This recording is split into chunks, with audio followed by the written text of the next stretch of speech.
أعوذ بالله من الشيطان اللعين الرجيم. بسم الله الرحمن الرحيم. الحمد لله الذي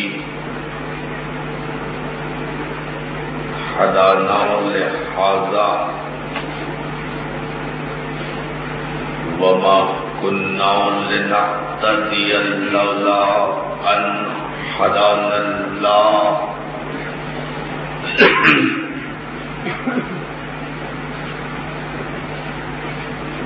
لقد جاءت رسل ربنا بالحق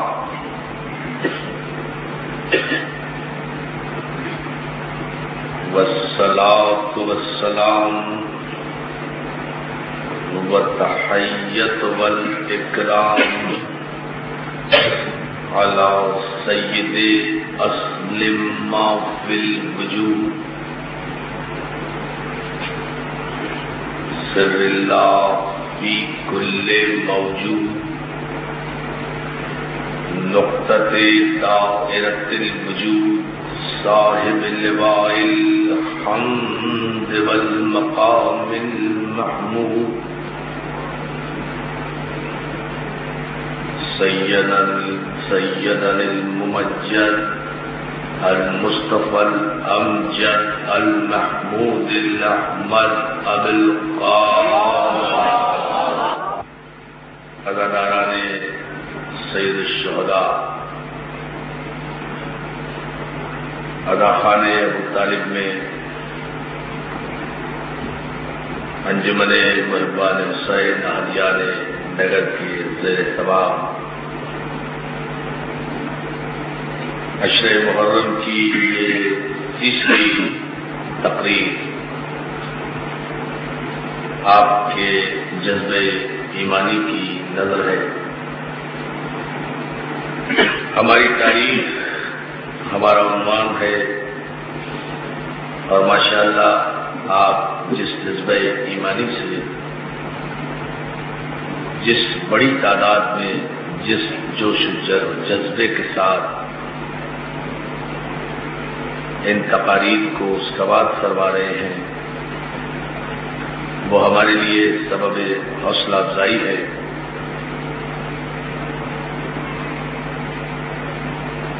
ہماری تاریخ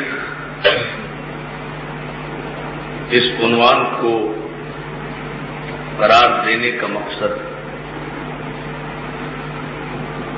ملت مسلمہ کو اپنی تاریخ کے ان سنہری ابواب سے آگاہ کرنا ہے کہ جن سنہری ابواب کو اگر تاریخ اسلام سے علیحدہ کر دیا جائے تو پھر تاریخ اسلام میں شرمندگی کے علاوہ کچھ باقی نظر نہیں. ہم اس عنوان کے تحت کسی کو شرمندہ کرنا نہیں چاہتے بلکہ اس عنوان کے تحت ہم مسلمان نسلوں کو شرمندگی سے بچانا چاہتے ہیں. اس لیے کہ اگر کسی قوم کا ماضی شرمندہ ہو تو اس کا حال روشن نہیں ہوتا اور جس قوم کا حال تابناک نہ ہو اس کا مستقبل بڑا مایوس ہوتا ہے. ان مجالس میں اس عنوان کے تحت ہم تاریخ کے صرف ان ابواب کو زیر بحث لا رہے ہیں کہ جو تمام مسلمانوں کے لیے سرمایہ افتخار ہے. ہم تاریخ کے منفی پہلو پر گفتگو نہیں کر رہے، تاریخ کے مثبت اور پازیٹو پہلوؤں کو زیر گفتگو لا رہے ہیں. چونکہ بہت بڑی تعداد میں نوجوان نسل اس عشرہ محرم میں ہماری مجالس میں شرکت کرتی ہے اور نوجوان ذہن ان مجلسوں میں صرف حصول عبادت ہی کے لیے نہیں آتا بلکہ حصول رزق علم کے لیے بھی آتا ہے۔ صلوات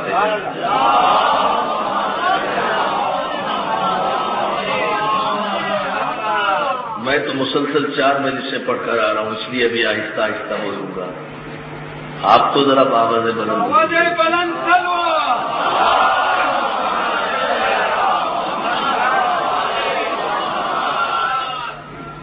ہماری نوجوان نسل ان مجالس میں رزق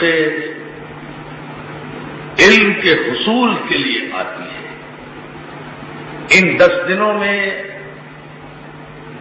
حسین کے صدقے میں ہم اپنے نوجوان ذہنوں میں اتنا رزق فراہم کر دیتے ہیں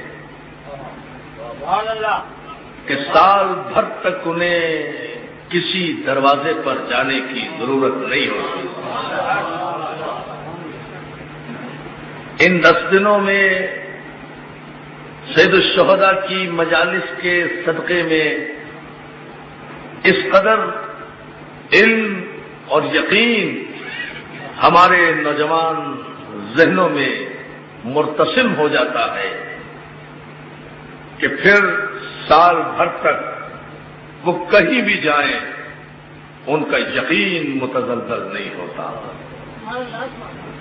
عزیزان محترم، آپ نے کبھی اس چھوٹے سے نقطے پہ غور کیا جو روزمرہ کا نقطہ ہے؟ جب محرم آتا ہے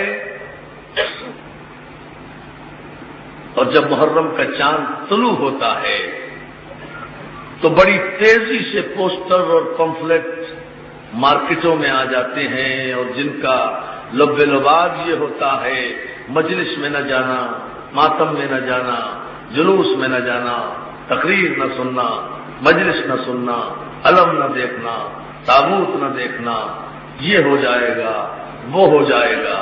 یعنی یہ اپنے اپنے نصیب کی بات ہے۔ دوسرے بزرگ اپنی نوجوان نسل کو کہتے ہیں مجلس میں نہ جانا، ہمارے بزرگ اپنے بچوں کو کہتے ہیں کہیں نہ جانا سوائے مجلس کے، کہیں نہ جانا۔ بیٹھ گئی آواز؟ کیا بات؟ حسینیت حسینیت جدیدیت جدیدیت نعرہ حیدری۔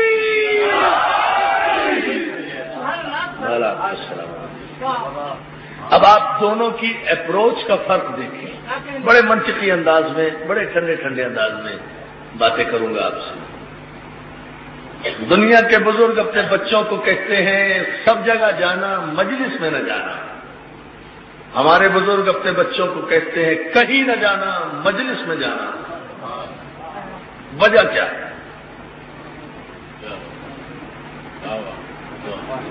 قابل غور نقطہ ہے یہ، اس پر فکر کرنا چاہیے۔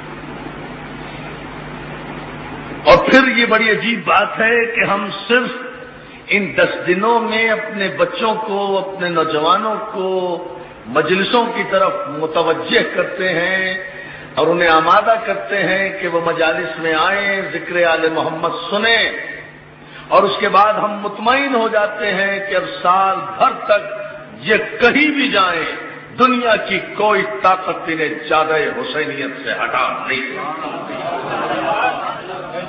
عزیزان محترم، کبھی آپ نے اس نقطے پر بھی غور کیا کہ دنیا کیوں منع کرتی ہے کہ مجلس میں نہ جانا، جبکہ ہم نے کبھی اپنے نوجوانوں کو منع نہیں کیا کہ فلاں مولانا کے وعظ میں نہ جانا، فلاں میلاد میں نہ جانا، فلاں جمعے کا خطبہ نہ سننا، فلاں تقریر نہ سننا۔ آج تک آپ سارے نوجوان بیٹھے ہیں، کسی کے ماں باپ نے منع کیا کہ بھائی فلاں جلسہ ہو رہا ہے، ماں مت جانا، نکاح ٹوٹ جائے گا؟ کہا ہے ہم نے؟ فلاں مولانا تقریر کر رہے ہیں، ان کی تقریر نہ سننا، نہیں کہا نا؟ کبھی آج تک نہیں کہا۔ میں تو تقریر ہی کر چکا اس جملے میں۔ ہم نے کبھی اپنے نوجوان